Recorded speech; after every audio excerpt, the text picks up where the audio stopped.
Focus करिएगा। Chapter हम लोग कर रहे हैं आपका कौन सा भाई? Physical policy. जोर से बोलो। Physical policy. लास्ट क्लास इसका कुछ पोर्शन हम लोग किए थे, ये हम लोग का दूसरा क्लास है। अच्छे से समझिए, समझाए थे कि physical policy means policy of government, policy of regarding finance, regarding finance से संबंधित जब सरकार का पॉलिसी जो होगा इसको कहते हैं फिजिकल पॉलिसी। सरकार अपना पॉलिसी बनाता है कि सबसे पहले कमाएंगे, उसको कहते हैं पब्लिक रेवेन्यू। क्या कहते हैं? Public revenue. सबसे पहले कमाने का पॉलिसी बनाता है, इसको क्या कहते हैं? Public revenue. क्या कहते हैं? Public revenue. फिर पॉलिसी बनाता है कि हम खर्च करेंगे, इसको कहते हैं पब्लिक एक्सपेंडिचर। क्या कहते हैं हम लोग? और कभी कभी क्या होता है, कभी कभी क्या, हमेशा सरकार का यही होता है, खर्चा ज़्यादा हो जाता है और कमाई कम हो जाता है। खर्चा ज़्यादा हो जाता, कमाई तो सरकार कहता है कि घाटे का बजट है, हमें घाटा लगा हुआ है, घाटे का बजट है, हमें क्या लगा हुआ है, और ये घाटा को पूरा करने के लिए सरकार लोन लेता है। किससे लोन लेता है भाई? विद इन द कंट्री, कहीं से भी ले, हमको क्या मतलब है, या तो देश में लोन ले या तो देश के बाहर से लोन ले, इसको हम कहते हैं पब्लिक डेट। क्या कहते हैं? कॉपी बंद कर लीजिए और खाली मेरे को अभी देखिए, फिलहाल समझ रहे हैं? तो सरकार कितना पॉलिसी बनाता है भाई? 3। पहला कौन सा है? Public revenue, public expenditure. Public revenue, public revenue मैंने सरकार कमाने का पॉलिसी बनाया। पब्लिक एक्सपेंडिचर मैंने सरकार खर्च करेगा। सरकार क्या करेगा? खर्चा कर दिया ज़्यादा, कमाई या कम तो बोलता घाटा है। आज तक कोई सरकार बोला ही नहीं कि हमको फायदा हुआ है। एक लालू यादव का सरकार था, लालू प्रसाद यादव थे कि बोले थे कि हमें रेल में फ़ायदा हुआ है।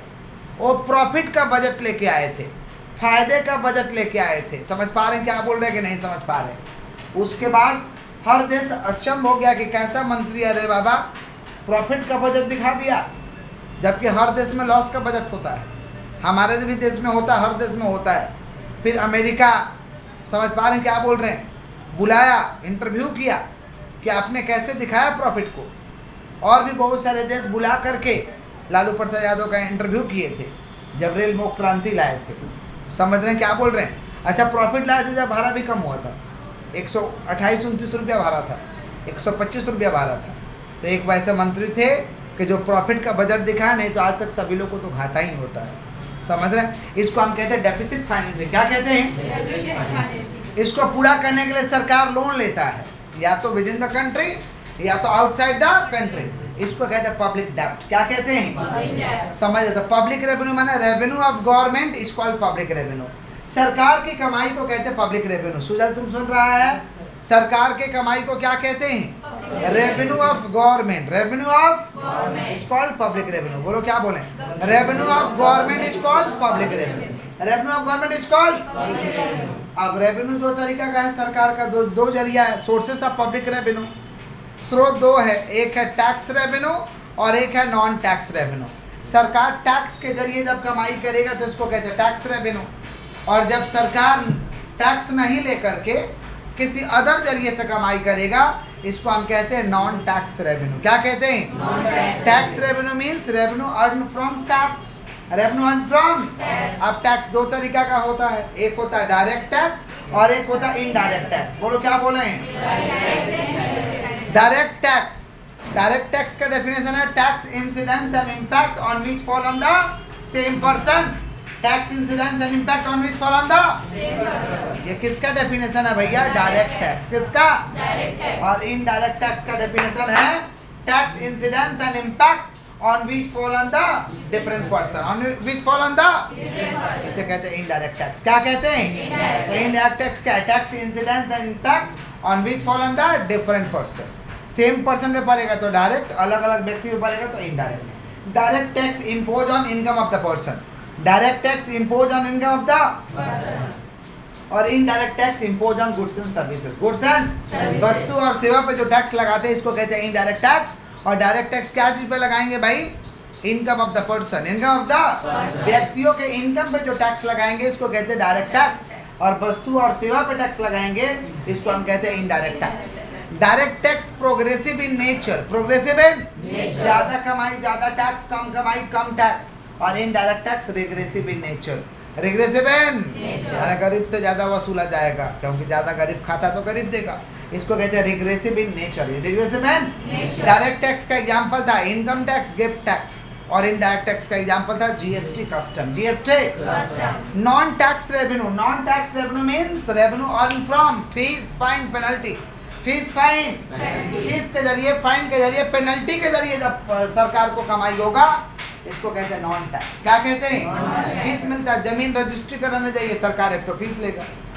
घर रजिस्ट्री कराने जाइए, सरकार एक तो आपसे फीस लेगा। ये सारे के सारे कहाँ आएगा? नॉन टैक्स में। कहाँ आएगा? Non-tax. समझ रहे? गाड़ी चलाओगे, हेलमेट नहीं 2000 टका फाइन, लाइसेंस नहीं 5000 टका फाइन। तो ये सब पैसा कहाँ जाता है? सरकार के पास। किसके पास? सरकार। इसको कहते हैं फाइन। क्या कहते हैं? Fine. तो फीस, फाइन। समझे क्या बोले? ये सारे के सारे क्या है? Non tax revenue. क्या है भैया? Non-tax. समझ में आ गया है? फिर अगला क्लास बेइज्जत हो लेना आप लोग। आज बेइज्जत हुआ, अगला क्लास बेइज्जत हो रहा, फिर उसका अगला में बेइज्जत होना। बेइज्जत होने में तो मजा आता है आप लोगों को। समझ रहे हैं क्या बोल? कल है बीएसटीडी, कल फिर बेइज्जत हो लेना बीएसटीडी में।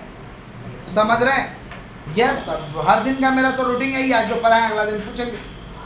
आज जो पढ़ाएं थ्योरी, अगला दिन आप किसी किसी दिन नहीं पूछते तो तुम लोग का मन चढ़ जाता है। क्यों? आज तो पूछबे नहीं किए। अरे जब मन करेगा तब पूछेंगे। समझ पा रहे हैं? तो कल फिर बेइज्जत हो लेना तुम लोग को तो मजा आता है। आइए किसका बात करें? Instrument of physical policy. बोलो क्या बोले हैं? Instrument of physical physical policy के कितने इंस्ट्रूमेंट है भाई? 3। कौन कौन? Public revenue, public expenditure, public डेब्ट। जोर से बोलो। Public revenue, public expenditure, public debt. Public revenue, public expenditure. Public debt. समझ रहे हैं क्या बोले? पब्लिक रेवेन्यू में सरकार कमाने का पॉलिसी बनाएगा, खर्च करने का पॉलिसी बनाएगा, और ज्यादा हो जाएगा उसको क्या कहेंगे? Deficit finance. खर्चा ज्यादा, इनकम कम। खर्चा ज्यादा, Income तो come. देखो लिखे हैं public expenditure excess over public revenue. Public expenditure excess over Public revenue. खर्च ज्यादा हो गया रेवेन्यू के ऊपर में, रेवेन्यू कम पड़ गया, खर्च। ज्यादा हो गया. इसको कहते हैं डेफिसिट फाइनेंसिंग। क्या कहते हैं? Deficit और इसी डेफिसिट फाइनेंसिंग को पूरा करने के लिए सरकार जब लोन लेता है तो पूरा समस्त जनता पे लोन हो जाता है।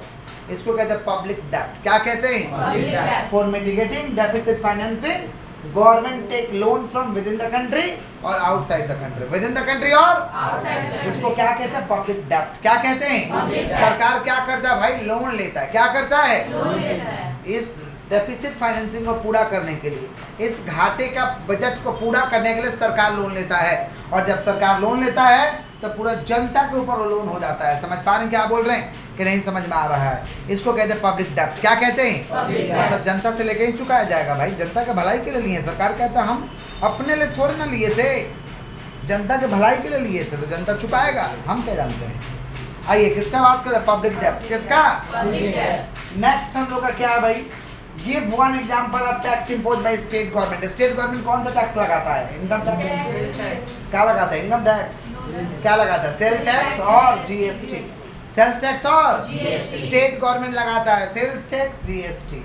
सेंट्रल गवर्नमेंट लगाता है इनकम टैक्स। क्या लगाता है? Income tax. क्या लगाता है? बोलो। Income tax. Land revenue is collected by state government. जमीन से जो भी कमाई होगा वो कौन लेगा? State government. कौन लेगा? State government. Land revenue is collected by state government. Import duty is levied by central government. Import duty is levied by, Central government. Levied माने लगाया जाता है, चार्ज किया जाता है, इसको लिवाइड बोलते हैं हिंदी में। समझ पा रहे हैं? इंग्लिश में लिवाइड, हिंदी में क्या बोलते हैं? चार्ज किया जाएगा, तो आप पे टैक्स को लगाया जाएगा। तो देखो import duty is levied by, कौन लगाएगा भाई? Central government. कौन लगाएगा? Central तो government. Import duty is levied by, import duty Divide by. कौन लगाएगा? Central central government. कौन लगाएगा? Central तुम लोग government. एक बार में दो काम कर रहा है। Direct tax can be evaded. Direct tax का चोरी हो सकता है क्या? Yes yes yes, direct tax का चोरी कर सकते हैं। डायरेक्ट टैक्स का चोरी। डायरेक्ट टैक्स का चोरी तो अगर देखा जाए तो मोटा मोटी लोग करते ही हैं। नहीं समझे? इनकम है फिर भी टैक्स नहीं देते हैं, इनकम है फिर भी टैक्स बोलते हम कमाए, सरकार को क्यों दें? समझ पा रहे हैं क्या बोल रहे हैं? कुछ लोग जेन्युइन होते दे देते हैं, मैक्सिमम लोग नहीं देते हैं। तो direct tax can be evaded. Direct tax का चोरी हो सकता है, चोरी किया जाता है। समझे? इसको हम कहते हैं direct tax can be evaded. Direct tax can be, Divided. समझ रहे हैं क्या बोल रहे हैं? ऐसा समझ रहे हो बालक? पक्का बताओ। नॉन टैक्स रेवेन्यू माने tax revenue, tax revenue receive from fees, fine etcetera. Instrument of physical policy कितना इंस्ट्रूमेंट है भाई? 3। कौन कौन? Public revenue, public debt, public expenditure. पर deficit financing, public expenditure excess over public revenue. A public debt for mitigating deficit financing, government of, समझ पा रहे, government take loan from within the country और outside the country. बताओ बताओ बताओ, state government कौन सा टैक्स लगाता है? Sales tax. और सेंट्रल गवर्नमेंट कौन सा लगाएगा? और कस्टम भी लगाएगा। अभी तो नीचे लिखे कि custom duty is divide by, कौन लगाएगा? Central government. Land revenue is collected by state government. Land revenue is collected by state government. Direct tax can be evaded, चोरी हो सकता दीदी ये है। Direct tax can be evaded, चोरी हो सकता है। Custom duty is divide by central government. Custom duty is divide, sorry custom को ही कहते हैं import duty. Import duty is divide by central government. Import duty का दूसरा नाम है कस्टम ड्यूटी। क्या नाम है? Custom duty. लिख दो आप, लिख देखिए। इंपोर्ट ड्यूटी का दूसरा नाम क्या है भैया? Custom duty. क्या नाम है? Custom duty. लिख दो। कस्टम माने दोनों पे हो गया, इंपोर्ट एक्सपोर्ट दोनों पे हो गया। चलो इसी के साथ हम लोग नेक्स्ट चैप्टर को स्टार्ट कर रहे हैं, मनी एंड बैंकिंग। जोर से बोलो, मनी एंड बैंकिंग। जोर से बोलो, जोर से बोलो, money and banking. Money and banking. Money, money जानते हो? मनी भाई को देखे हो? हाँ, पॉकेट में है आपका, देखे मनी? बोलो, समझ रहे? तो मनी क्या है? मनी क्या है बोलिए? Money is what, money does. बोलो क्या बोले? Money is what, money is what. बोलो डेफिनेशन बोलो। Money is money does, money is what.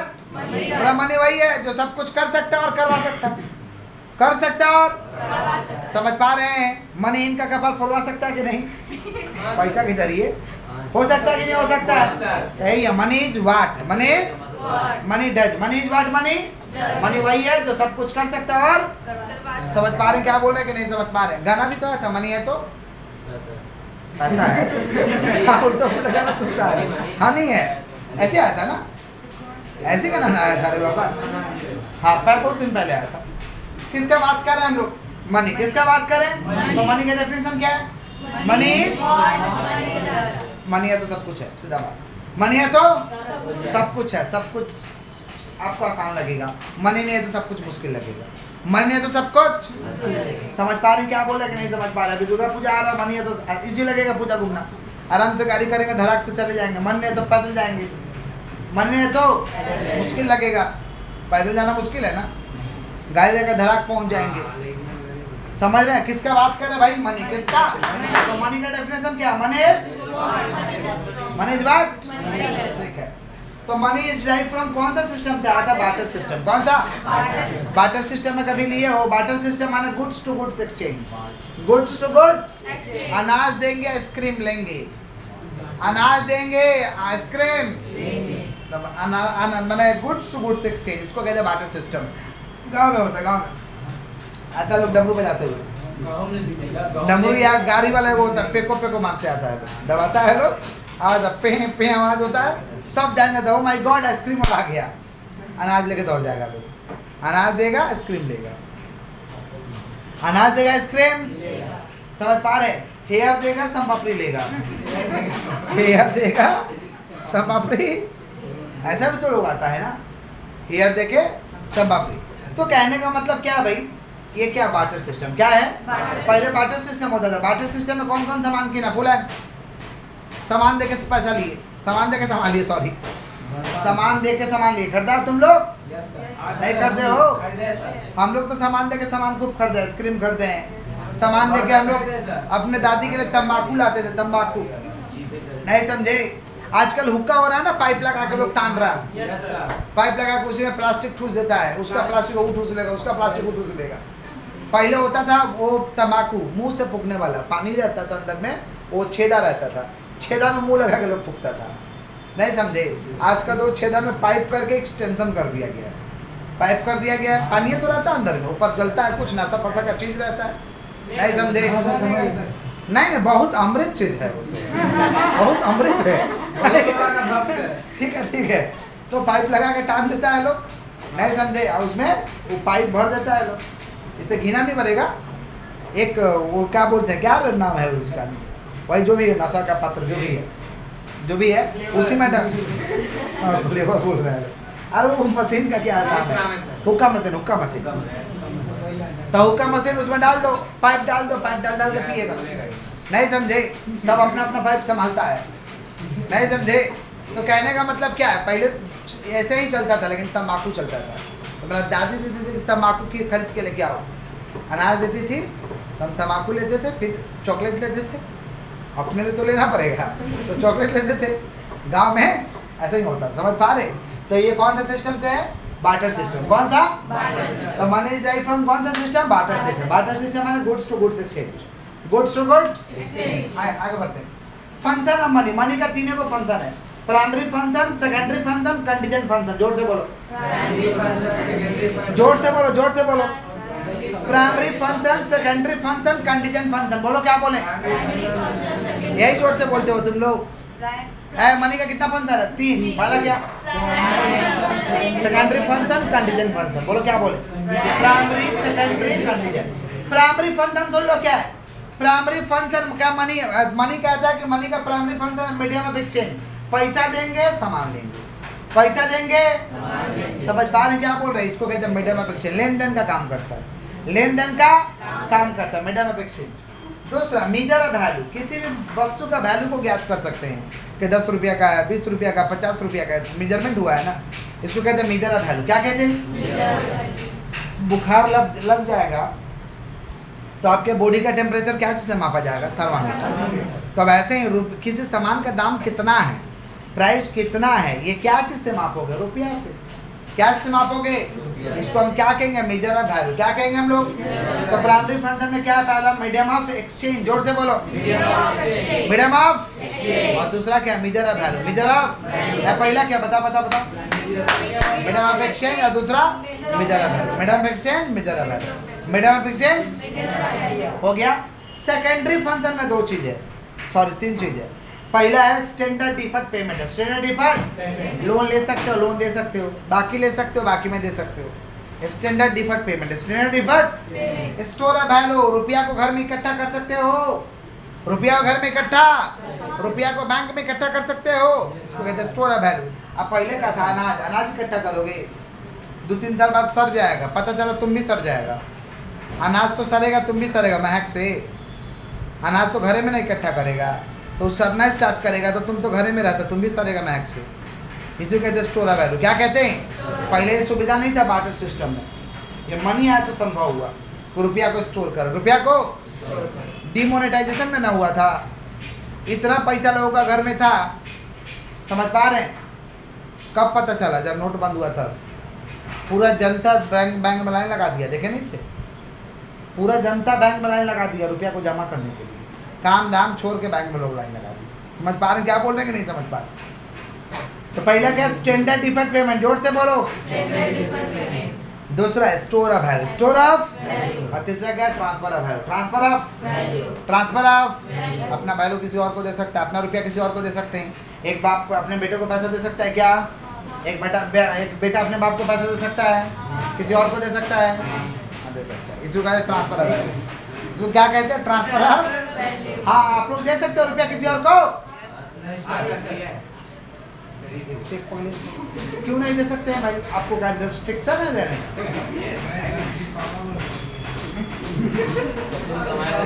ठीक है, कमाना तो वेट करना, पापा को दे रहे कहीं कहाँ दे रहे पूछेंगे। हाँ, किसका बात करें, सेकेंडरी फंक्शन है। तो सेकेंडरी में क्या किया, स्टैंडर्ड डिफर्ड पेमेंट, फिर क्या, स्टोर ऑफ वैल्यू, और क्या, transfer of value. Clear. Contingent function में कंजम्पशन डिसीजन, खाने के लिए चाहिए, समझ पा रहे हैं। प्रोडक्शन डिसीजन, कुछ बनाने के लिए चाहिए, खाने के लिए चाहिए, बनाने के लिए चाहिए, खाने के लिए चाहिए, और जितना लेक्चर के मनी वाला में लिख लेते तो अच्छा रहता। लिखिए फटाफट, लिखो लिखो लिखो लिखो, फिर से लिखो। जो लोग वीडियो से कर रहे हैं भाई, लिख दिए हैं, देख लीजिए आप लोग।